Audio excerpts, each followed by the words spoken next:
여러분 안녕하십니까? 10월 14일 월요일 굿모닝 화이트 시작합니다.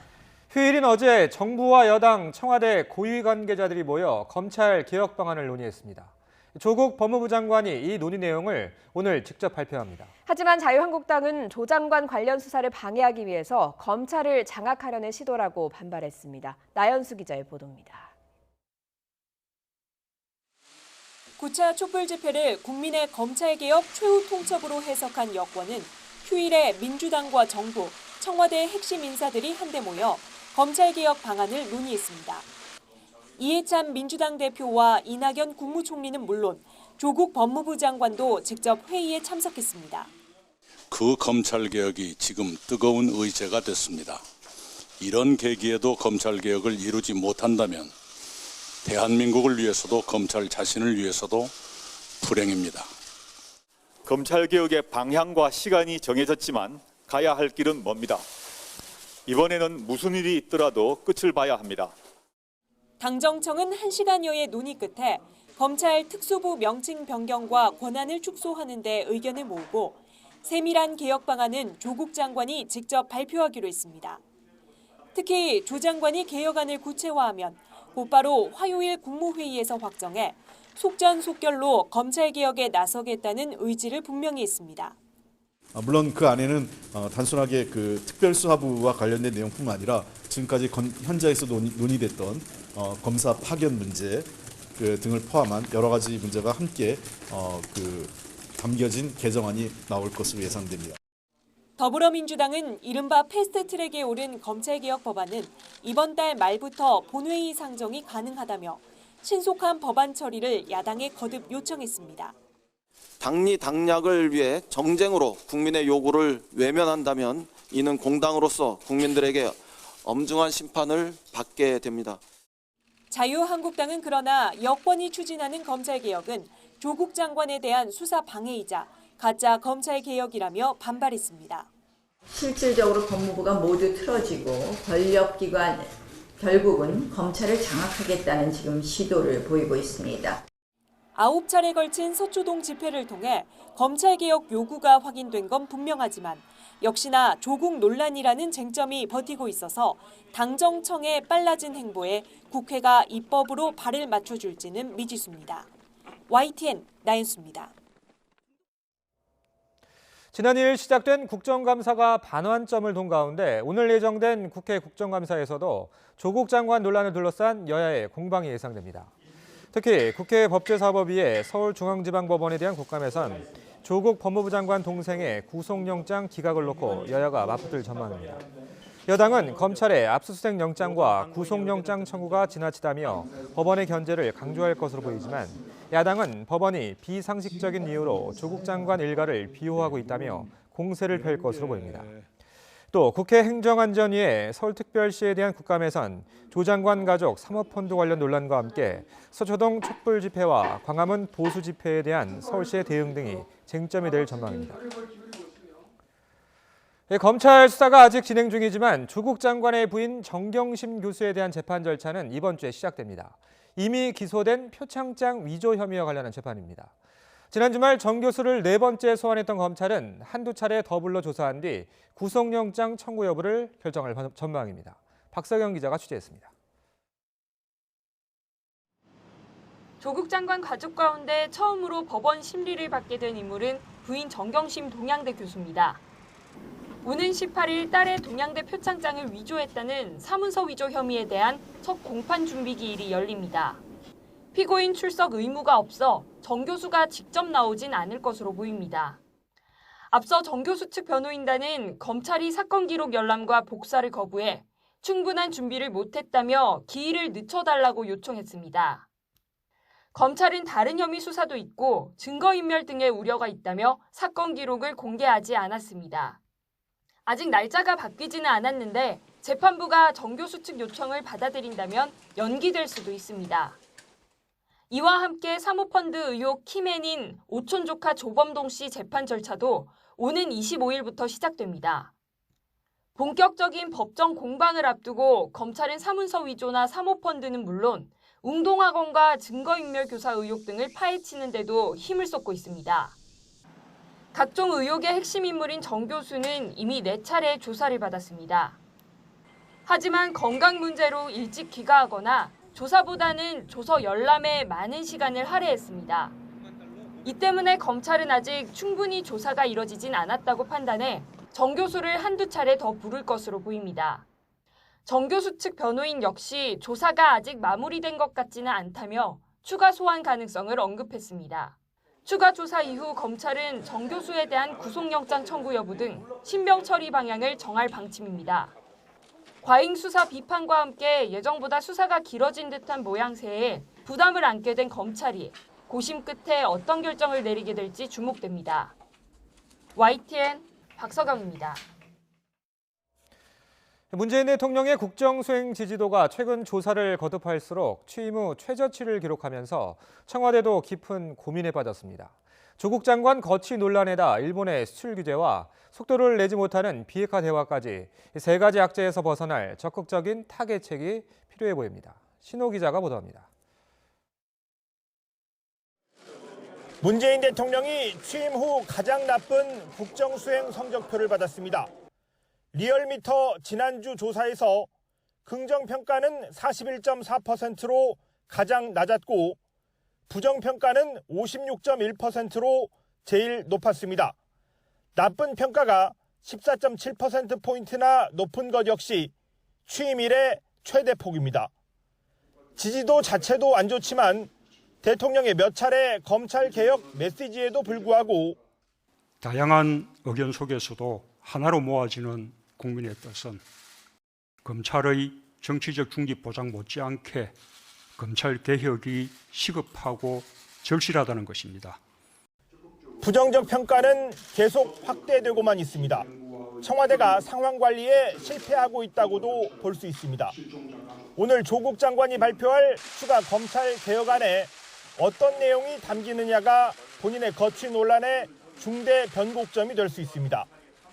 고위공직자 범죄수사처와 수사권 조정 법안의 국회 통과 역시 야당 설득이 만만치가 않습니다. 다음 주 이낙연 국무총리의 일왕 즉위식 참석도 일본 수출 규제가 100일 넘게 이어지는 답답한 상황 속에서 중요한 계기가 될 수 있습니다. 청와대는 완전한 원상 회복까지는 긴밀한 대화가 더 필요하지만 한일 양국의 대화 수준과 폭을 넓힌다는 점에서 분명히 의미가 있다고 평가했습니다. 지지부진한 북미 비핵화 대화의 진전을 위한 촉진 역할 역시 국정 지지도 회복을 위한 필요 조건입니다. 문 대통령이 DMZ 국제평화지대 구상을 제시했지만 북한은 아무런 반응을 보이지 않는 등 지금은 우리와 직접 소통 의사가 없다는 점이 한계라서 창의적인 해법이 필요한 때입니다. 청와대는 그동안 지지율에 일희일비하지 않고 중단 없는 개혁을 추진한다는 입장을 밝혀왔습니다. 지금 시점에서는 검찰 개혁 성과 내기를 최우선 과제로 판단하고 있는 것으로 보입니다. YTN 신호입니다. 월요일 아침 출근길 어제보다 공기가 차갑습니다. 밤사이 북쪽에서 찬 공기가 내려오면서 기온이 뚝 떨어졌습니다. 현재 서울 기온 12.9도를 기록하고 있고요. 한낮에도 기온이 18도에 머물면서 종일 서늘하게 느껴지겠습니다. 나오실 때 옷차림 따뜻하게 하시기 바랍니다. 오늘 내륙은 종일 맑은 하늘이 이어지겠습니다. 다만 동해안 지역에는 비 소식이 있는데요. 내일까지 동해안 지역에는 5에서 40mm의 비가 내리겠고요. 기온이 낮은 강원 산간 지역에는 1cm 안팎의 첫눈이 내려 쌓이는 곳이 있겠습니다. 낮에도 종일 서늘하겠습니다. 서울 18도, 대전 20도, 광주는 21도, 부산 24도로 어제보다 2에서 7도가량 낮겠습니다. 앞으로 기온은 점점 내려가겠습니다. 특히 수요일인 모레는 서울 아침 기온이 한 자릿수인 8도까지 떨어질 전망입니다. 현재 동해 전 해상과 남부 대부분 해상에는 풍랑주의보가 발효 중입니다. 모레까지 물결이 최고 4m까지 높게 일 것으로 보이니까요. 항해나 조업하는 선박은 각별히 주의하셔야겠습니다. 지금까지 상암동 야외 스튜디오에서 YTN 권혜인입니다. 19호 태풍 하기비스가 일본 열도를 강타했습니다. 1000mm가 넘는 물폭탄에 30명이 숨지고 15명이 실종되는 등 인명 재산 피해가 잇따르고 있습니다. 후쿠시마 원전에서는 여러 차례 이상 징후가 나타나기도 했습니다. 도쿄 황보연 특파원입니다. 강변에 들어선 집들이 위태위태합니다. 세차게 흐르는 흙탕물에 기초 부분이 깎여 반쯤 공중에 떠 있는 상태. 결국 무너져 내리더니 통째로 떠내려갑니다. 평온하던 농촌 마을은 그야말로 물바다. 어디가 강인지 어디가 마을인지 알 수가 없습니다. 허망하게 터져나간 강둑위에서 주민들은 망연자실 할 말을 잃었습니다. 19호 태풍 하기비스가 도쿄 등 수도권과 동북지방을 관통하면서 큰 피해가 났습니다. 군마현에서는 마을 뒷산이 가옥을 덮쳐 집안에 있던 노인이 숨졌습니다. 4軒ぐらいだね。もうまだ土砂が流れてるから山の傾斜がそっくり落ちちゃった。その下にある家が 강풍에 차량이 뒤집히거나 갑자기 불어난 물을 피하지 못해 변을 당하는 등 수십 명이 목숨을 잃거나 실종됐고 부상자는 100명을 훌쩍 넘었습니다. 태풍은 어마어마한 폭우를 몰고 다녔습니다. 후지산 근처 하코네에서는 이틀간 무려 1000mm가 넘는 물폭탄이 쏟아지는 등 대부분 연간 강수량의 30에서 40%가 내렸습니다. 別なところに避難したんですが、水が氾濫したということで避難場所を移動しますって言われてここ見たらもうこれよりかも窓ガラスのところまでも水位が上がってて 태풍의 길목에 있던 후쿠시마에서는 폭발 사고를 일으켰던 원전에서 여러 차례 이상 징후가 나타났습니다. 오염수를 처리하는 장치들에서 하룻밤새 8번이나 누수 경보기가 작동한 겁니다. 도쿄전력 측은 대부분 폭우 때문에 일어난 일이라고 밝혔지만 단순 오작동인지 아니면 오염수가 실제 누출됐는지에 대해서는 설명하지 않았습니다. 도쿄에서 YTN 황보연입니다. 태풍 하기비스가 몰고 온 폭우에 일본 후쿠시마 원전 사고로 생긴 방사성 폐기물이 유실됐습니다. 후쿠시마현 다무라시는 후쿠시마 원전 사고 후 오염 제거 작업으로 수거한 방사성 폐기물을 담은 자루가 임시 보관소 인근 하천인 후루미치가와로 유실됐다고 밝혔습니다. 후루미치가와는 중간에 다른 강에 합류하며 태평양으로 이어집니다. 일본 언론은 다무라시 측이 하천 일대를 수색해서 유실된 자루 중 10개를 회수했지만 모두 몇 개가 유실됐는지는 확인되지 않았다고 보도했습니다. 임시 보관소에는 폐기물 자루가 2,667개가 있었습니다. 일본 해상자위대가 한국을 초청하지 않은 채 개최할 예정이었던 관함식은 태풍 하기비스의 영향으로 취소됐습니다. 고노다로 방위상은 오늘 개최가 예정됐던 해상자위대 관함식을 태풍의 영향으로 중지한다고 밝혔습니다. 이번 관함식에는 중국 함정이 처음으로 참가할 계획이어서 주목받았고 이외에도 미국, 영국, 캐나다 등 7개국의 참가가 예정돼 있었습니다. 다음 주 화요일에 열리는 나루히토 일항의 즉위식에 이낙연 국무총리가 참석하기로 했습니다. 이 총리는 아베 총리와도 만날 것으로 보이는데요. 양국 간 갈등 해결에 물꼬를 트게 될지 관심입니다. 추은호 기자의 보도입니다. 이낙연 국무총리가 나루히토 일항의 즉위식 행사 참석을 위해 22일부터 24일까지 일본을 방문할 예정이라고 국무총리실이 발표했습니다.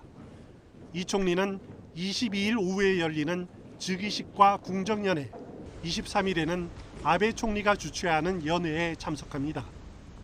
또 일본 정계와 재계의 주요 인사들을 면담하고 동포들도 만날 예정입니다. 총리실은 이 총리와 아베 총리와의 회담 여부에 대해 발표하지 않았지만 회담이 성사될 가능성이 큰 것으로 전망됩니다. 정부 관계자는 이 총리의 즉위식 참석을 일본 정부에 공식 통보한 만큼 이제부터 회담 일정 조율에 들어갈 예정이라고 밝혔습니다. 회담이 성사된다면 대법원의 강제징용 배상 판결 이후 1년 만에 양국의 최고위 지도자의 직접 대화가 진행된다는 점에서 관계 개선에 변곡점이 마련될 수도 있습니다. 강제징용 배상해법, 일본의 수출 규제 조치, 지소미아 종료 등 양국 현안이 거론될 가능성이 높아 보입니다. 이 총리가 문재인 대통령의 메시지를 전달할 수 있다는 관측도 나옵니다. 대표적인 지일파 정치인인 이낙연 총리는 갈등 국면을 타개할 적임자로 꼽혀왔습니다. 이 총리는 나루히토 국왕이 왕세자 시절에 국제회의에서 한 차례 만난 적이 있습니다. 단둘이 여러 얘기를 나눌 기회가 있었습니다. 그분의 역사에 대한 생각이라든가 한국에 대한 생각을 저는 몹시 긍정적으로 그 당시에 받아들였습니다. 아베 총리와도 국회의원 시절부터 여러 차례 만난 인연이 있습니다. 이 총리의 방일을 계기로 양국 관계의 돌파구가 마련될 수 있을지 주목됩니다. YTN 추은호입니다. 지난주 금요일부터 시작된 철도 노조 파업으로 철도 이용객들의 불편이 주말에도 이어졌습니다. 파업은 예고한 대로 오늘 오전 9시에 종료되지만 철도 노조는 요구사항이 관철되지 않으면 다음 달 무기한 총파업에 돌입한다는 방침입니다. 김현우 기자가 보도합니다. 철도 노조 파업 사흘째를 맞은 서울역 대합실. 열차표를 구하러 나온 시민들의 줄이 길게 늘어섰습니다. 급한 마음에 서울역을 찾았지만 전광판에는 좌석 대부분이 매진입니다. 네, 그러면 굉장히 난감하죠. 지금 당장 집으로 내려가야 되는데 좀 불편할 것 같습니다. 철도 노조 파업으로 KTX는 평소의 68%가량만 운행했습니다. 새마을과 무궁화호는 60% 수준에 그쳤습니다. 이 때문에 기차표를 구하기 어려웠던 주말 오후 시민들의 불만이 쏟아졌습니다. 확실하게 차표가 많이 없다는 걸 느끼고요. 그런 면에서 지금 파업하고 있는 게 굉장히 불편한 측면이 있습니다. 철도 노조가 수당 정상화와 임금 4% 인상, 4조 2교대 전원을 위한 안전인력 충원 등을 요구하며 사흘 동안만 경고 파업에 나섰지만 합의점을 찾기는 쉽지 않습니다. 코레일은 노조의 요구안은 기재부와 국토부 등 정부 차원의 논의가 필요하다는 입장이지만 노조는 주요 요구사항은 이미 지난해에 합의를 이룬 것이라며 수용하라고 맞서고 있습니다. 철도 노조 파업은 오늘 오전 9시 종료될 예정이지만 조합원들의 업무 복귀 시간이 달라 KTX는 평소 대비 81%, 새마을과 무궁화호는 72%로 운행됩니다. 출퇴근길 혼잡을 고려해 수도권 전철은 평소처럼 100% 가동됩니다. 이번 파업 기간 동안 열차 운행률이 평소 대비 60에서 80%대에 머무르면서 시민들이 불편을 겪었습니다. 철도 노조는 정부와 코레일이 임금 인상과 안전인력 충원 등에 적극 나서지 않으면 전면 총파업에 나선다는 입장이어서 앞으로 있을 협상 결과에 관심이 쏠리고 있습니다. YTN 김현우입니다. 어제 저녁 8시 50분쯤 경부고속도로 서울 방향 죽전휴게소 부근에서 버스 넉 대가 부딪히는 사고가 났습니다. 이 사고로 탑승자 40명이 타박상을 입고 병원으로 옮겨졌고 사고 처리를 위해 2개 차로가 통제되면서 극심한 정체가 이어졌습니다. 경찰은 주변 국도로 차량을 우회시키는 동시에 버스 운전자 등을 상대로 사고 경위를 조사하고 있습니다. 괌 공항에서 대한항공 여객기가 수신 장비 이상으로 4시간가량 지연 출발해 승객들이 불편을 겪었습니다. 우리 시각으로 오늘 새벽 1시 25분 괌 공항을 이륙해 오전 6시쯤 인천공항에 도착 예정이던 대한항공 여객기가 항공기 수신 장비 이상으로 4시간가량 지연 출발했습니다. 이 과정에서 대한항공 측이 정확한 안내 없이 200명이 넘는 승객을 괌 공항에서 대기하게 해 승객들이 항의했습니다. 대한항공 측은 K112편이 항공기 수신 장비 이상을 일으켜 정비를 마치고 이렇게 오전 10시쯤 인천공항에 도착할 예정이라고 해명했습니다. 이스타항공 소속의 항공기 기장이 비행 전 검사에서 음주 반응이 나왔는데도 정밀 측정을 하지 않고 비행한 사실이 드러났습니다. 심지어 해당 기장은 기록 조작까지 시도했습니다. 김대겸 기자가 단독 취재했습니다. 지난달 21일 이스타항공 A 기장은 비행 전 간이 검사에서 음주 반응이 나왔습니다. 규정대로라면 정밀 측정을 해야 하지만 A 기장은 임의로 간이 측정을 한 번 더 했고 또 음주 반응이 나오자 그대로 자리를 떴습니다. 결국 A 기장은 정밀 음주 측정을 하지 않은 채 승객 180여 명을 태우고 제주로 출발했습니다. 이후 다시 비행기를 몰고 돌아온 뒤에야 정밀 측정을 한 기장은 음주 반응이 나오지 않자 측정 시간 조작을 시도했습니다. 비행 전에 정밀 측정을 한 것처럼 시간을 조작하려 했지만 뜻대로 되지 않았고 결국 회사에 자진 신고했습니다. 항공사가 진상조사에 나섰지만 A 기장은 측정 직전에 가글을 했기 때문이라며 음주 사실을 부인했습니다. 또 비행 전 교육 등 촉박한 일정 때문에 정밀 측정을 하는 것을 깜빡하고 비행을 떠났다고 해명했습니다. 비행이 끝난 후에야 정밀 측정을 하지 않은 사실이 떠올라 재측정을 했고 뒤늦게 측정을 한 사실이 알려지면 문제가 될까 걱정해 조작을 시도했다는 겁니다. 항공사 측은 카드 사용 내역 등을 조사했지만 기장이 술을 마신 행적은 없었다며 측정 기록 조작 시도에 대해서만 징계를 검토하고 있다고 밝혔습니다. 그러나 술값을 계산한 기록이 없다는 것이지 술을 마시지 않았다는 증거를 내놓지는 못했습니다. 그러면서 해당 기장이나 항공사와의 공식 인터뷰는 거절했습니다. 관할 부처인 국토교통부는 진상조사에 착수하고 현행 음주 측정 시스템에 문제가 있는지도 들여다보기로 했습니다. YTN 김대겸입니다. 윤석열 검찰총장도 별장 접대를 받았다는 의혹 보도로 다시 논란의 중심에 선 건설업자 윤중천 씨의 1심 재판이 곧 마무리됩니다.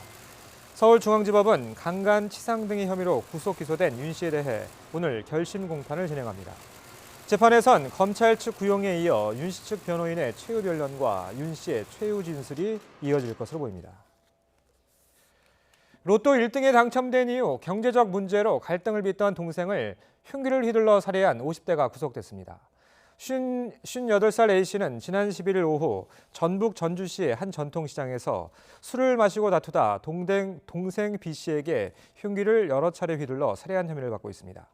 A씨는 과거 로또 1등에 당첨돼 당첨금을 받은 뒤 숨진 동생과도 당첨금을 나눴지만 이후 경제적인 문제로 동생과 여러 차례 다툰 것으로 알려졌습니다. 교도관이 수용자 앞으로 들어온 영치금을 3년 동안 빼돌려 인터넷 도박을 하다가 적발됐습니다. 교도관 A씨는 지난 2016년 9월부터 올해 6월까지 목포 교도소에서 근무하면서 수용자들에게 가족이나 지인들이 넣어준 영치금 3억 3천만 원을 횡령했다가 최근 적발됐습니다. 이와 관련해 법무부 관계자는 내년부터 영치금 현금 접수를 폐지하고 가상계좌로만 영치금을 접수해 실무자들이 임의로 손댈 수 없게 할 계획이라고 밝혔습니다. 북한이 한미 군사훈련은 자신들에 대한 적대 행위이자 남북미 간 합의 위반이라며 미국에 대한 비난을 이어갔습니다. 하지만 외교가에서는 이르면 다음 달 3차 북미 정상회담이 열릴 가능성이 있다는 전망이 나오고 있습니다. 임성호 기자의 보도입니다. 북한이 이번엔 한미 해병대 훈련에 공개적으로 불만을 표출했습니다. 최근 미국 해병대 사령관이 한미 해병대 훈련을 계속해왔다고 언급한 것을 문제 삼으며 북남 조미 간 합의에 대한 위반이자 대세에 역행하는 무모한 적대 행위라고 비난했습니다. 또 우리 측의 미국산 무기 도입을 비난하며 미국이 한반도를 이익 실현을 위한 대결의 장으로 만들려 한다고 주장했습니다. 지난 5일 스웨덴에서의 북미 실무협상 결렬 이후 북한은 한미 훈련 중단 촉구와 함께 ICBM 실험 재개 위협까지 하며 벼랑 끝 전술을 이어가고 있습니다. 우리의 핵시험과 ICBM 시험 발사 중지가 계속 유지되는가, 그렇지 않으면 되살리는가 하는 것은 전적으로 미국의 입장에 달려 있습니다.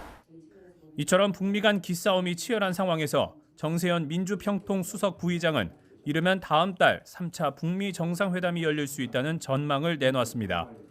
정 부의장은 스웨덴이 북미 양국에 2주 안에 다시 만나라고 제안한 점을 언급하며 북한도 수준의 협상 재개를 물밑 조율했을 것으로 본다고 밝혔습니다. 또 이달 말이나 다음 달 초 실무협상이 열리면 북미가 바로 정상회담 날짜를 잡고 이르면 다음 달 북미 정상이 만날 수도 있다고 점쳤습니다. 내년 초 대선 전국 시작을 앞둔 트럼프 대통령과 내년에 경제발전 5개년 계획의 성과를 내놔야 하는 김정은 위원장의 이해가 맞아떨어질 수 있다는 겁니다. 하지만 북미가 입장차를 좁히긴 쉽지 않을 거라는 신중론도 만만치 않습니다. 북한도 미국도 서로 입장을 근본적으로 바꾸지 않으면 결국엔 평행선을 달릴 수밖에 없거든요. 그래서 실무 협상에서 어떤 합의가 이루어지지 않는다면은 올해 연말 전에 세 번째로 정상회담을 할 확률도 높지 않다고 봅니다. 다른 셈법 속에서 북미가 조만간 협상장에서 재회할 거란 전망이 계속되는 가운데 비핵화 해법을 두고 북미가 극적으로 접점을 찾을 수 있을지 주목됩니다. YTN 임성호입니다. 한국 남자 축구대표팀이 29년 만에 평양 원정에 나서게 됐지만 취재진과 응원단, 중계도 없는 경기를 치를 것으로 보입니다. 통일부는 내일 열리는 2022 카타르 월드컵 2차 예선 H조 3차전 원정 경기에 나서는 한국 축구대표팀 선수단과 코치진 등 55명의 방북을 승인했다고 밝혔습니다. 북측은 남측 응원단과 취재진의 방북 요청을 사실상 불허했고 경기 중계 협상도 결론이 나지 않아서 이번 경기가 생중계 없이 진행될 가능성이 커졌습니다. 흑해 인근의 아파지아 공화국이 북한 노동자의 외화벌이를 차단하려는 유엔 제재의 허점으로 작용하고 있다고 미국의 워싱턴 포스트가 보도했습니다. 워싱턴 포스트는 아파지아의 건설 현장 등에서 일하는 북한 노동자들을 보도한 기사에서 러시아 입장에서 아파지아가 북한 노동자 추방과 본국 송환을 요구한 유엔 제재를 회피하기에 편리한 곳이라고 분석했습니다. 워싱턴 포스트는 아파지아가 유엔 회원국이 아니라는 이유로 유엔의 대북 제재 결의안을 지킬 의무가 없어서 러시아가 북한 외화벌이 일꾼의 본국 송환을 이행하지 않는 수단으로 악용하고 있다고 지적했습니다. 한국 에보트가 무허가 시약으로 적십사사 면역 검사 장비 입찰한 사실 YTN에서 보도해드렸습니다. 오늘은 입찰에 참여한 에보트사의 검사 장비가 성능평가 시험에서 바이러스 양성을 음성으로 잘못 판단한 사실을 보도합니다. 무허가 시약에다 장비의 검사 불일치까지 확인됐는데도 에보트는 입찰에서 탈락하지 않고 있어서 특혜 의혹이 일고 있습니다. 김승재 기자입니다. 대한적십자사의 면역검사 시스템 입찰에 무허가 시약으로 참여했던 한국에보트. 대한적십자사 중앙혈액검사센터에는 지난 6월과 7월 장비와 시약 성능평가를 받았던 에보트 프리즘 넥스트 장비가 그대로 있습니다. 그런데 7월 성능평가에서 에보트 프리즘 넥스트 장비가 HTLV, 즉 인체 T림프 영양성 바이러스의 양성 검체를 음성으로 잘못 판단했던 것으로 드러났습니다. 동일 검체에 대해 기존 장비인 에보트 프리즘은 지난 5월 양성을 확인했습니다. 이러한 불일치 결과에 대해 한국 에보트사는 재검사를 요청했습니다. 그리고 이에 대해 적십사사 측은 재검사를 허용할 것인지 여부에 대해 검토하고 있다고 밝혔습니다. 무허가 시약 등 한국 에보트사의 문제에 대해 식품의약품안전처에서 조사를 벌이고 있으니 그 결과를 보고 결정하겠다는 것입니다. 이에 대해 입찰에 참여했던 업체들은 크게 반발하고 있습니다. 1회 검사로 모든 게 평가되어지고 재검을 요구해도 절대로 해주지 않았습니다. 이게 지금까지 관행이 없고 대한적십자사의 대답이었습니다. 적십자사 측은 보리 결정을 내린 적이 한 번도 없었다고 인정하면서도 상호 비교 장비가 없는 단독 검사에서의 음성 판정이기 때문에 검체의 변질 가능성을 배제할 수 없어 보리 결정을 내렸다고 해명했습니다. 무허가 시약에 이어 검사 장비의 검사 불일치까지. 그런데도 전례 없는 절차를 거치며 입찰 자격을 유지하고 있는 한국에보트. 특혜 의혹이 커지면서 당국의 진상조사가 시급한 실정입니다. YTN 김승자입니다. 철도노조의 72시간 파업이 오늘 오전 9시에 종료됩니다. 철도노조는 임금 인상과 안전인력 충원 등 요구사항이 관철되지 않으면 다음 달 무기한 총파업에 나선다는 입장이어서 불씨는 남았습니다. 반환점을 돈 국회 국정감사는 오늘은 서울중앙지방법원, 내일은 법무부를 상대로 진행됩니다. 조국 법무부 장관 동생 영장 기각과 검찰개혁 문제 등을 놓고 여야의 공방이 절정으로 치달을 것으로 보입니다. 19호 태풍 하기비스가 일본 열도를 강타하면서 1000mm가 넘는 물폭탄에 30명이 숨지고 15명이 실종되는 등 인명재산 피해가 잇따르고 있습니다. 특히 태풍 중심부가 후쿠시마 원전 지역을 지나면서 방사성 폐기물이 유출되는 대형 사고가 났는데 폐기물 행방은 아직 파악되지 않아 피해가 우려됩니다. 1979년 10월 부산과 마산에서 일어난 유신 정권 반대 민중항쟁, 부마 민주항쟁이 40년 만에 국가기념일로 제정돼서 민주화에 이바지한 역사적 의미를 제대로 인정받게 됐습니다. 관련자 명예회복도 이루어질 것으로 보이는데 모레 국가기념일로 첫 기념식이 열립니다. 전국 철도 노동조합이 벌이고 있는 경고 파업이 오늘 오전 9시에 종료됩니다. 파업 마지막 날 대체 인력이 집중적으로 투입되면서 우려했던 출근 대란은 없을 것으로 보이는데요. 서울 신도림역에 취재기자가 나가 있습니다. 송재인 기자. 네, 서울 신도림역에 나와 있습니다. 자, 이 신도림역이면 1호선이 지나가는 대표적인 환승역인데 오늘 지하철 정상 운행되고 있습니까? 네, 그렇습니다. 제가 나와 있는 이곳 신도림역은 평소에도 출근하는 시민들로 붐비는 곳입니다. 출근 시간대 이용객만 2만 명이 넘는데요. 이번 철도 파업에 영향을 받는 1호선이 지나가는 만큼 출근 대란이 우려됐습니다. 하지만 평소보다 큰 혼잡은 없는 상황입니다. 철도 파업 마지막 날인 오늘 코레일이 대체 인력을 집중적으로 투입해 전철 운행률을 100% 가까이 끌어올렸기 때문입니다. 평소 운행되는 열차 가운데 2대를 제외하고 모두 정상 운행되고 있는데요. 코레일은 파업에 영향을 받는 수도권 광역전철 1, 3, 4호선 모두 큰 지연 없이 운행될 것으로 내다보고 있습니다. 다만 KTX는 평소 대비 80%대로 운행되고 새마을호와 무궁화호 등 일반 열차는 70%대로 운행됩니다. 수도권 광역전철과 달리 KTX, 새마을호, 무궁화호의 경우 파업을 마친 노조원들이 차례로 복귀하면서 오후 6시쯤에야 정상 운행될 것으로 예상됩니다. 네, 출근길에 나서는 시민들의 걱정이 컸을 것 같은데요. 지금 반응은 어떻습니까? 네, 본격적인 출근 시간이 곧 시작되는데요. 지하철을 이용하는 시민들은 다행이라는 반응입니다. 열차 지연을 예상해 평소보다 일찍 출근길에 나섰다고 말한 한 시민은 정상 운행 소식에 한시름 놓았다고 말하기도 했습니다. 이번 파업은 2시간 뒤 종료되지만 아직 파업의 불씨는 남아 있습니다. 철도노조는 인건비 정상화와 안전인력 충원 등을 요구하고 있는데요. 공공기관 총액 인건비는 기획재정부 등 정부 차원의 논의가 필요해 노사 단위의 합의는 쉽지 않습니다. 협상이 진전되기 어렵다는 뜻인데요. 노조가 다음 달 중순까지 협의에 진전이 없으면 무기한 파업을 예고한 만큼 시민들의 불안은 쉽게 해소되지 않을 것으로 보입니다. 지금까지 서울 신도림역에서 YTN 송재인입니다. 휴일인 어제 낮 동안에는 다소 덥게도 느껴지셨죠. 하지만 오늘부터는 옷차림 따뜻하게 하고 나오셔야겠습니다. 낮부터 찬 공기가 유입되면서 서울 기온 18도로 어제보다 6도가량이 낮겠고요. 내일 아침 서울은 10도, 모레에는 8도까지 기온이 뚝 떨어지겠습니다. 위성 영상입니다. 영서와 남부 내륙 곳곳에 옅은 안개가 끼어 있습니다. 낮 동안에는 대체로 맑겠고 공기도 깨끗하겠는데요. 다만 오전부터 제주도와 해안에는 바람이 강하게 불겠고요. 전해상에는 물결이 높게 일겠습니다. 오늘 오후부터 동해안은 동풍의 영향으로 비가 오겠습니다. 영동에는 10에서 40mm, 경북 동해안과 제주도에는 5에서 10mm의 비가 오겠고요. 내일 새벽부터 기온이 낮은 강원 북부 산간에는 1cm가량의 첫눈이 내려 쌓이는 곳도 있겠습니다. 낮 기온 어제보다 2도에서 7도가량 낮겠습니다. 서울 18도, 대전과 청주 20도, 부산 24도가 예상됩니다. 이번 주 대체로 맑은 날씨가 이어지겠고요. 금요일에는 영동과 영남, 제주도에 비가 오겠습니다. 지금까지 날씨 정보였습니다.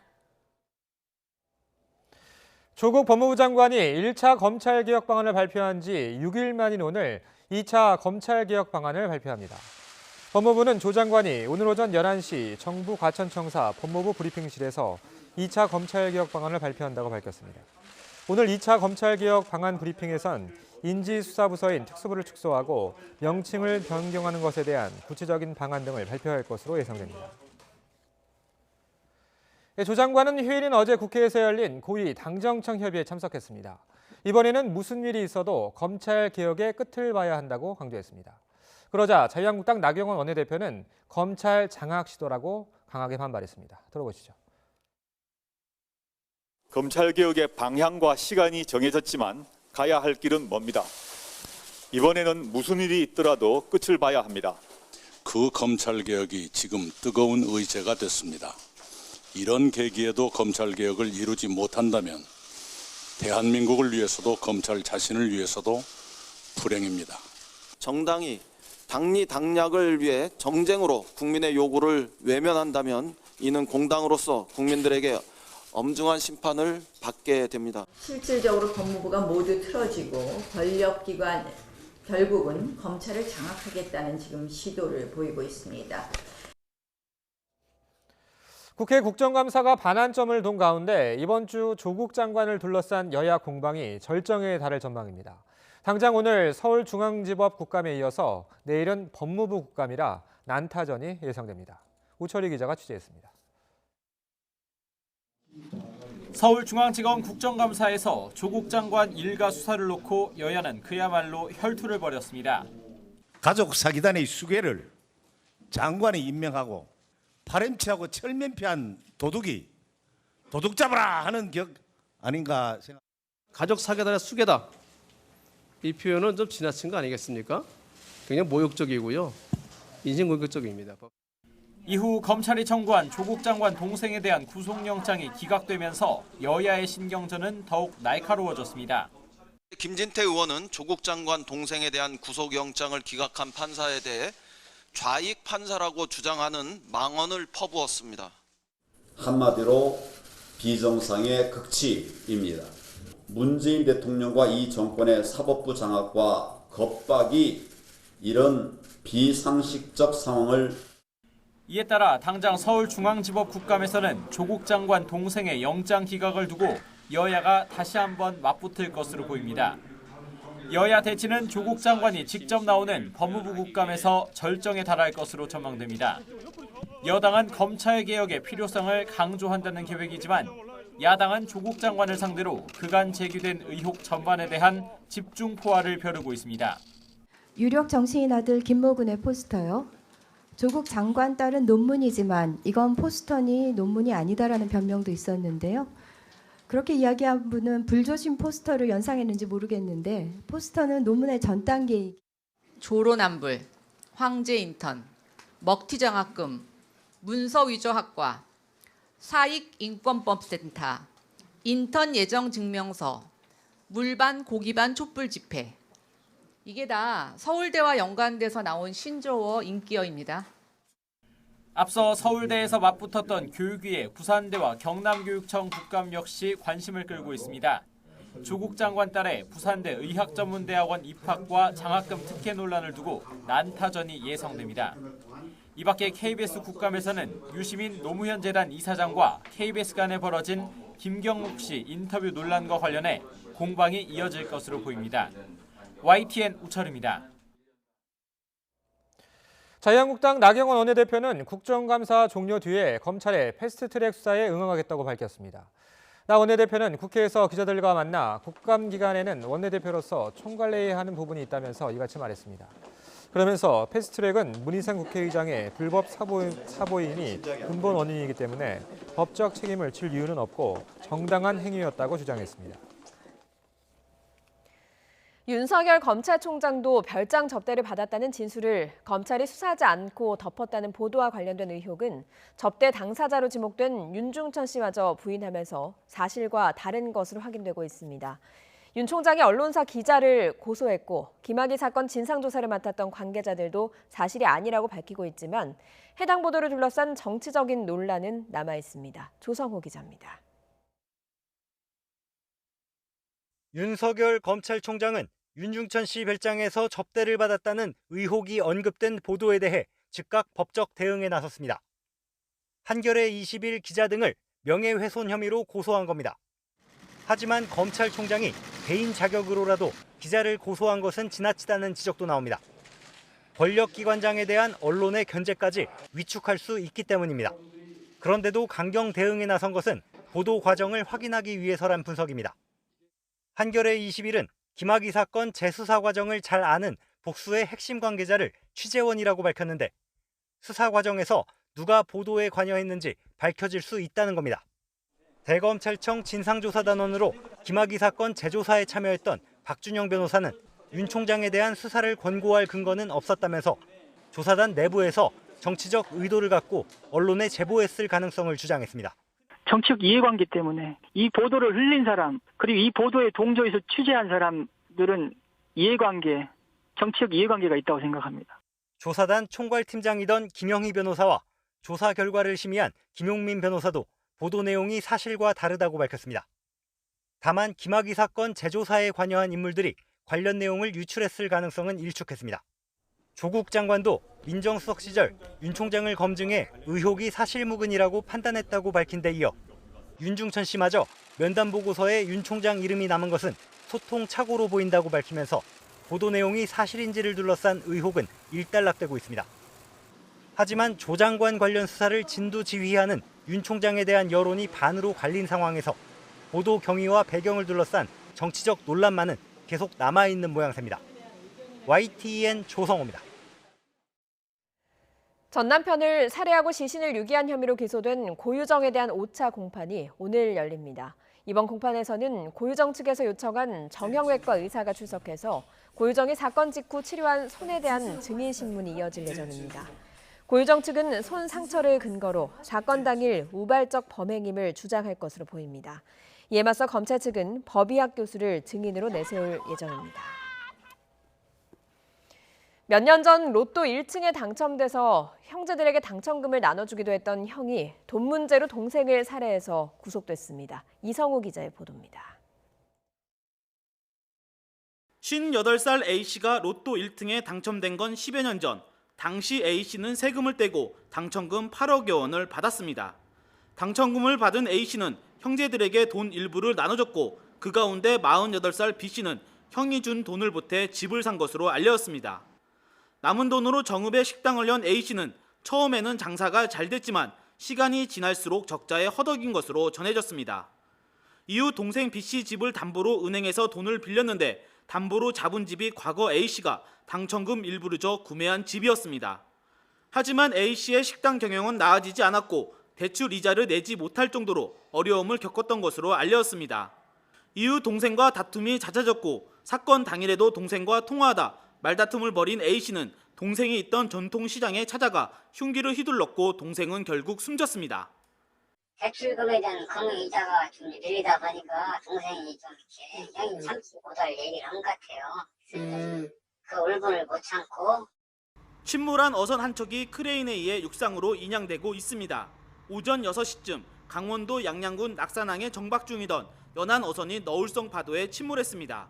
사고가 나자 해경과 한국해양구조협회 등이 사고 2시간 만에 침몰한 어선을 육상으로 인양했습니다. 항내도 이제 너울이 굉장히 심했어요. 예. 네, 근데 그 묶어놨던 줄이 하나가 끊어지면서 그 너울에 배가 옆을 맞으면서 이제 쓰러진 거죠. 다행히 어선에 사람은 타고 있지 않아 인명피해는 없었습니다. 오전 9시 20분쯤에는 서해안 고속도로 바란 나들목 인근을 달리던 1톤 트럭에서 불이 났습니다. 불이 붙자마자 운전자가 급히 빠져나오면서 인명피해는 발생하지 않았습니다. YTN 이성우입니다.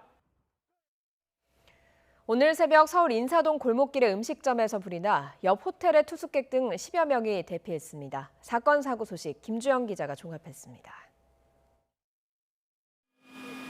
종로거리에 소방차 수십 대가 늘어서 있고 소방대원들은 좁은 골목길을 따라 분주하게 움직입니다. 서울 인사동의 음식점에서 불이 난 건 오늘 새벽 0시 10분쯤. 음식점과 바로 옆 호텔이 불에 타 피해를 받고 호텔 투숙객 등 17명이 대피하는 소동이 벌어졌습니다. 또 불을 끄는 과정에서 소방대원 1명이 다쳐 병원으로 옮겨졌습니다. 이 건물하고요. 이 불이 돌아가지고 호텔 그 외부 일부가 탔습니다.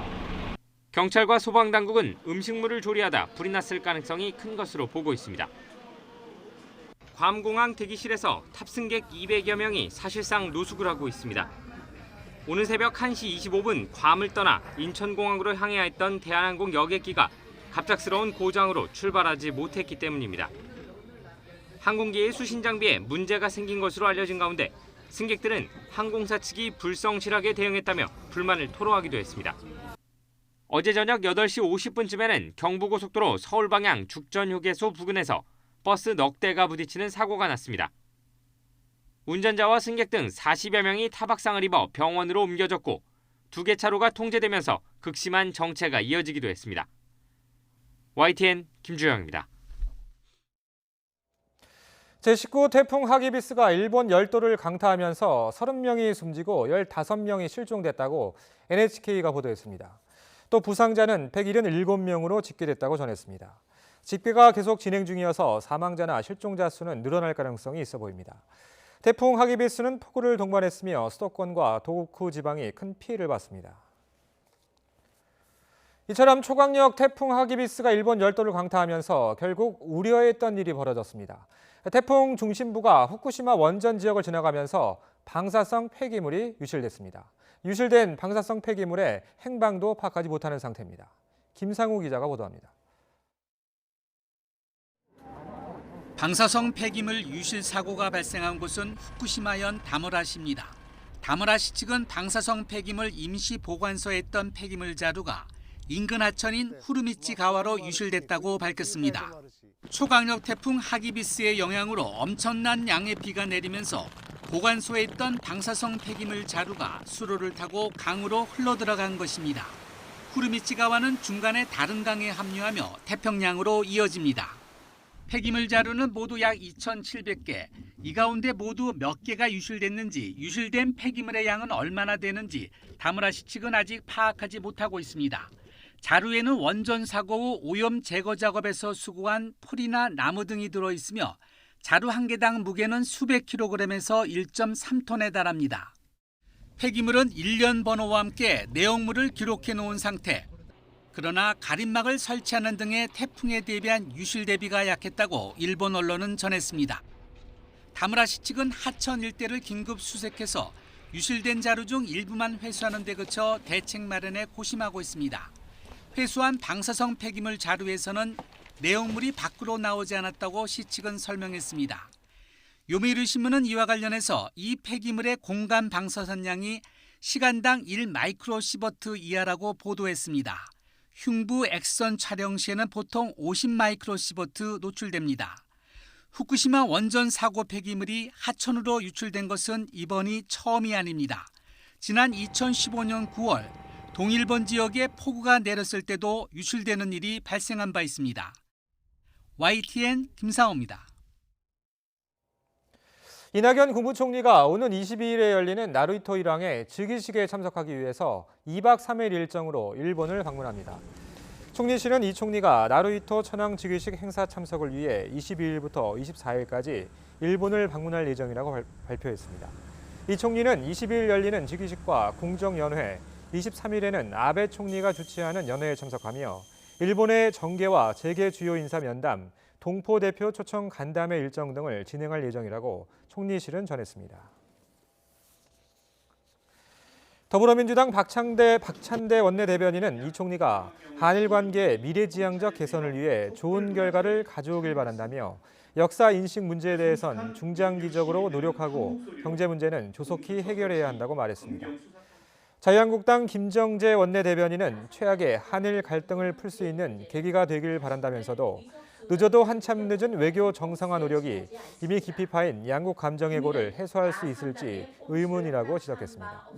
바른미래당 최도자 수석대변인은 이 총리의 일왕 즉위식 참석을 계기로 꼬여있던 한일 관계의 매듭이 풀어지고 관계 개선에 변곡점이 마련되길 기대한다고 밝혔습니다.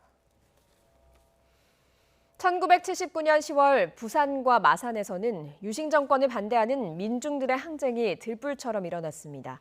부마 민주항쟁이죠. 부마 민주항쟁이 40년 만에 국가기념일로 제정됐습니다. 오태인 기자입니다. 1979년 10월 16일 당시 부산대에서는 유신체제에 반대하는 투쟁의 함성이 터져나왔습니다. 자유와 민주주의를 열망하는 함성은 순식간에 부산 도심으로 퍼졌습니다. 이틀 뒤인 18일에는 마산까지 번지면서 수많은 민중이 함께했습니다. 유신시대 최초이자 최대의 시민항쟁이었습니다. 우리들이 좀 교문을 열어달라 당연히 요구했고 하지만 교문은 열리지 않았고 뭐 어떤 사람은 교문을 타고 오르기도 했고 뭐 끌어내리기도 했고 그런 격렬한 거기서부터 이제 어쩌면 좀 격렬함이 시작됐다고 볼 수 있죠. 부마항쟁으로 집권층 사이에 해결을 둘러싼 갈등이 빚어졌고 이 갈등은 11.6 사태로 이어졌습니다. 박정희 군사정권을 끝내는 결정적인 도화선이 된 겁니다. 민주주의를 향한 민중의 항쟁이었지만 그동안 역사적 가치는 제대로 인정받지 못했습니다. 3.15 위거와 4.19 혁명, 5.18 광주 민주화운동, 60 항쟁과 달리 국가기념일 제정에도 오랜 시간이 걸렸습니다. 역사적인 사실 자체가 거의 묻혀 있었죠. 그 이유는 유신 정권이 붕괴가 됐지만 군사 정권은 전두환을 통해서 그대로 유지됐고 그 전두환에 의해서 강주에서 엄청난 일이 벌어졌기 때문에 역사에 가려져 잊혔던 부마항쟁이 40년이 지나서야 제대로 된 평가를 받았습니다. 국가기념일로 지정되면서 민주화에 이바지한 역사적 의미를 인정받게 된 겁니다. 우리는 하나씩 지금 발전해 가고 있는 거거든요. 늦었다는 거기에 뭐 자꾸 매몰될 게 아니고 앞으로 어떻게 이걸 차근차근 제대로 발전시켜 갈까 여기에 노력을 해야죠. 부마항쟁이 재평가를 받으면서 진실도 밝혀지고 관련자들의 명예도 회복될 것으로 보입니다. 국가기념일로 처음 열리는 올해 기념식은 마산 항쟁이 시작됐던 경남대학교에서 오는 16일 개최됩니다. YTN 오태인입니다. 어제 오전 11시쯤 중국 장쑤성의 한 대로변에 있는 음식점에서 폭발이 일어나 15명이 숨지거나 다쳤다고 중국 매체들이 보도했습니다. 사고 직후 부상자 15명이 병원으로 옮겨졌지만 이 가운데 6명은 숨졌다고 중국 매체들은 전했습니다. 중국 인터넷에 퍼진 근처 CCTV 영상에는 사고 당시 커다란 폭발음과 함께 연기가 피어나면서 파편이 수십 미터 밖까지 퍼지는 장면이 담긴 것으로 전해졌습니다. 내년에 예정된 외국어고와 국제고 재지정 평가에서 기준 점수를 60점에서 70점으로 올리는 방안이 검토되고 있습니다. 올해 자사고들이 점수 미달로 무더기 탈락한 데 이어서 외국어고와 국제고들도 대거 탈락할 거란 전망이 나오고 있습니다. 김종균 기자가 취재했습니다. 교육부가 지난해 12월 전국 시도교육청에 제시한 자사고 재지정 기준 점수는 70점입니다. 60점에서 갑자기 10점을 올리면서 자사고들이 집단 반발했습니다. 저도 지표를 받아보면서 깜짝 놀랐습니다. 저희는 자사고의 원래 취지대로 그렇게 했는데도 이 지표는 그런 어떤 자사고 목적대로 수행한 것을 평가하는 지표가 아니었습니다. 올해 자사고 재지정 평가 강화로 평가 대상 24곳 중 10곳이 최종 탈락했습니다. 평가 기준점 70점에 7.94점 미달한 62.06점을 취득하였습니다. 내년에는 자사고 12곳과 함께 외국어고 30곳, 국제고 6곳이 재지정 평가를 받을 예정입니다. 교육부는 현재 시도교육청 협의회와 함께 재지정 평가 표준안을 마련 중입니다. 특히 외국어고와 국제고의 기준 점수를 60점에서 70점으로 올리는 방안을 검토하는 것으로 알려졌습니다. 이미 상향 조정된 자사고와 같이 기준 점수를 맞추자는 논리입니다. 이처럼 기준 점수가 높아지면 올해 자사고 평가처럼 점수 미달로 탈락하는 외국어고나 국제고가 속출할 수 있습니다. 자사고 탈락에 결정적 역할을 했던 사회통합전형 평가지표 때문입니다. 외국어고는 2013년부터 저소득층 자녀 등을 선발하는 사회통합전형으로 전체 신입생 정원의 20% 이상을 뽑아야 합니다. 하지만 상당수 외고는 사회통합전형 정원을 채우지 못하고 있습니다. 교육부는 재지정 평가 표준안을 이르면 다음 달, 늦어도 12월 초에 확정할 예정입니다. 더구나 교육부는 올해 안에 자사고 특목고의 일괄 폐지 여부를 결정해 발표하기로 해 이들 학교 현장의 불안은 커지고 있습니다. YTN 김종길입니다. 정부가 이르면 이번 주에 대외 경제장관 회의를 열고 세계무역기구에서 개발도상국 지위를 유지할지를 논의할 예정입니다. 트럼프 대통령이 제시한 마감 시한은 오는 23일까지로 현재 타이완과 브라질, 아랍에미리트 그리고 싱가포르가 개도국 지위를 주장하지 않기로 결정한 상태입니다. 이에 따라 우리나라도 개도국 지위를 유지하지 않을 가능성이 커 정부가 지방자치단체와 농민들의 반발을 어떻게 설득할지 관심이 쏠리고 있습니다. 엄마, 이가탄. 친구야. 아버님, 이가탄. 많은 분들이 이가탄을 복용하고 계십니다. 잇몸병엔 이가탄. 효과도 만족도 역시 이가탄입니다. 아시죠? 이가탄. 여러분 집에 소화기 어디 있는지 아세요? 잘 모르겠다고요? 불나면 어떡해요? 오! 이것은 꽃병 소화기 파이어베이스. 곁에 둘 수 있어. 천만다행이죠? 당신의 봄 삼성화재.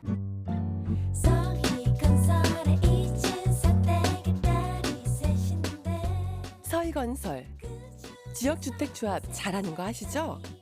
거품이 쫙 빠진 착한 가격, 고객의 니즈를 반영한 맞춤 설계. 내 집 마련의 꿈이 이루어집니다. 지금 바로 오세요. 전국 100여 개 모델 하우스와 서희고집이 여러분을 기다립니다. 서희스타일스, 서희건설.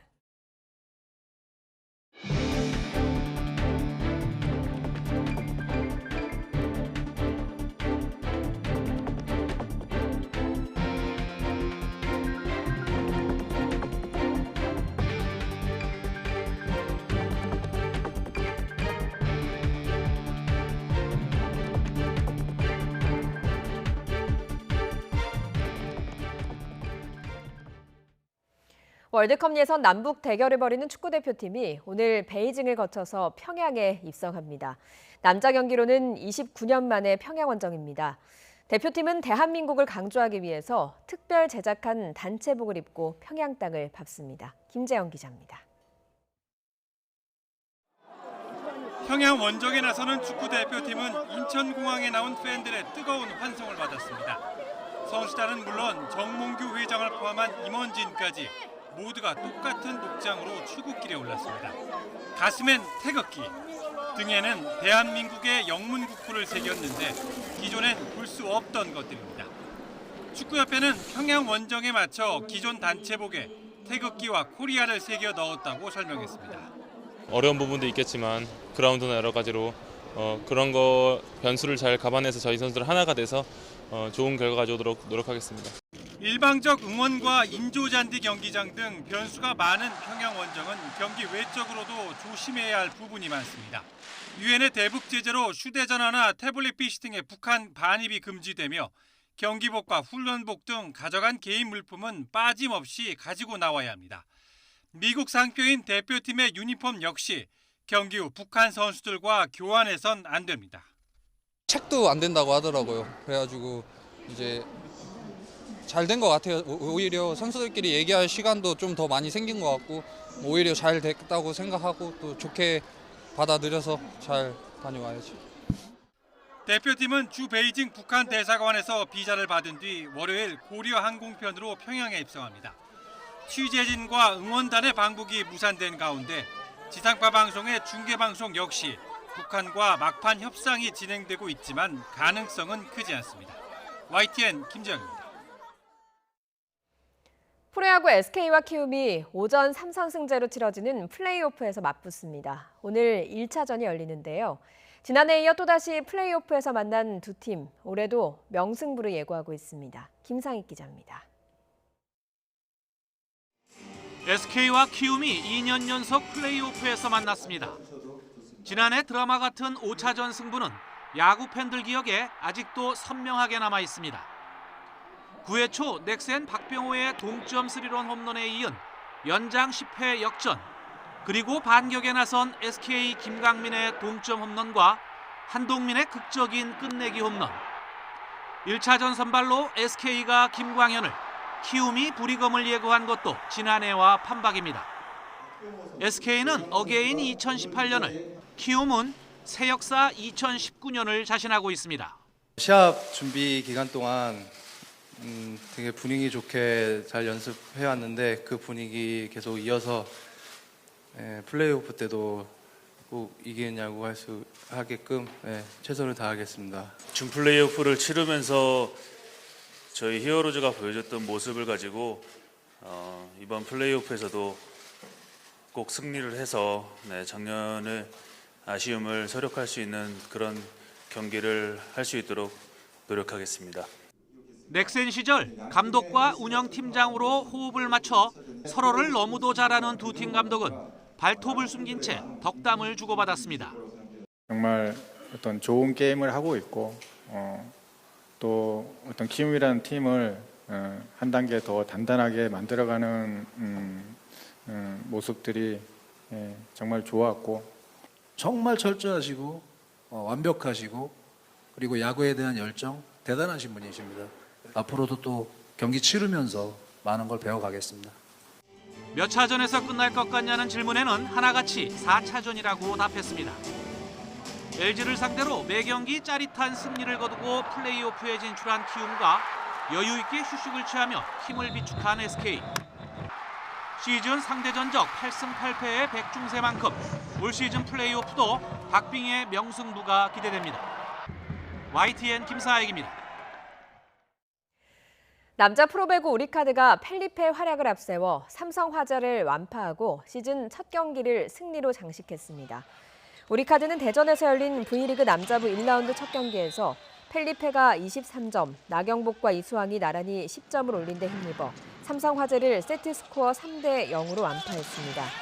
삼성화재는 박철우가 20득점으로 분전했지만 외국인 선수가 빠진 공백을 극복하지 못해서 홈 개막전을 내줬습니다. 프로농구 DB가 LG를 시즌 5연패에 빠뜨리면서 개막 4연승을 이어갔습니다. DB는 창원 원정 경기에서 김종규가 친정팀 LG를 상대로 17득점 10리바운드의 더블더블 활약을 펼쳐 68대 53으로 승리하며 4연승을 기록했습니다. SK는 김민수의 26득점 활약 속에 KGC 인삼공사를 81대 70으로 꺾고 시즌 3승 2패를 기록했고 삼성은 현대모비스와 원정 경기에서 71대 70 짜릿한 1점차 역전승을 거뒀습니다. 전자랜드는 KT를 76대 66으로 이기고 개막 4연승으로 DB와 공동 선두에 올랐습니다. 지난 시즌 PGA 투어 신인왕 임성재가 KPGA 코리안 투어 제네시스 챔피언십에서 대역전승의 우승을 차지했습니다. 임성재는 대회 마지막 4라운드에서 버디 7개와 보기 2개로 5언더파를 쳐 합계 6언더파로 공동 2위인 문경준과 권성열을 한타 차로 제치고 우승했습니다. 임성재는 선두 문경준의 7타 뒤진 공동 5위로 4라운드를 출발했지만 문경준이 잇따라 실책을 범하는 사이 차분히 타수를 줄여서 역전 우승에 성공했습니다. 여자 골프 세계 랭킹 1위 고진영은 KLPGA 투어 메이저 대회인 하이트진로 챔피언십에서 정상에 올랐습니다. 고진영은 대회 마지막 4라운드에서 2분 8을 쳐 합계 3언더파로 최혜진과 나이원 등 2위 그룹을 한타 차로 따돌리고 2년 만에 국내 대회 우승을 차지했습니다. 미국 LPGA 투어에서 6승을 기록 중인 고진영은 이로써 국내 투어에서는 통산 10번째 우승을 달성했습니다. 한 주의 시작과 함께 쌀쌀한 가을 날씨가 찾아왔습니다. 오늘 북서쪽에서 찬 공기가 내려와서 기온이 크게 떨어지겠는데요. 서울 낮 기온 18도로 어제보다 6도가량이 낮겠고요. 내일 서울 아침 기온은 10도, 모레에는 8도까지 뚝 떨어지겠습니다. 오늘 동풍이 부는 동해안 지역은 가을비 소식이 있습니다. 강원 영동에는 10에서 40mm, 경북 동해안과 제주도에는 5에서 10mm의 비가 오겠고요. 내일 새벽부터 기온이 낮은 강원 북부 산간은 첫눈이 내려 쌓이는 곳도 있겠습니다. 위성 영상입니다. 출근길 내륙 곳곳의 가시거리가 100m 안팎까지 좁혀져 있습니다. 낮에는 기온이 오르면서 내륙 지역의 하늘 표정은 맑겠고요. 미세먼지 걱정 없이 공기도 깨끗하겠습니다. 오전부터 해안과 해상에는 바람도 강하게 불겠습니다. 시설물 관리에 유의하시기 바랍니다. 현재 기온 어제와 비슷합니다. 서울 기온이 12.7도, 대구 9.9도까지 떨어져 있는데요. 낮 기온은 어제보다 2도에서 7도가량 낮겠습니다. 서울 18도, 대전과 청주 20도, 광주 21도, 부산 24도가 예상됩니다. 이번 주 대체로 맑은 날씨가 이어지겠고요. 금요일에는 영동과 영남, 제주도에 비가 오겠습니다. 지금까지 날씨 정보였습니다. 굿모닝 YTN 2부 잠시 후에 이어집니다.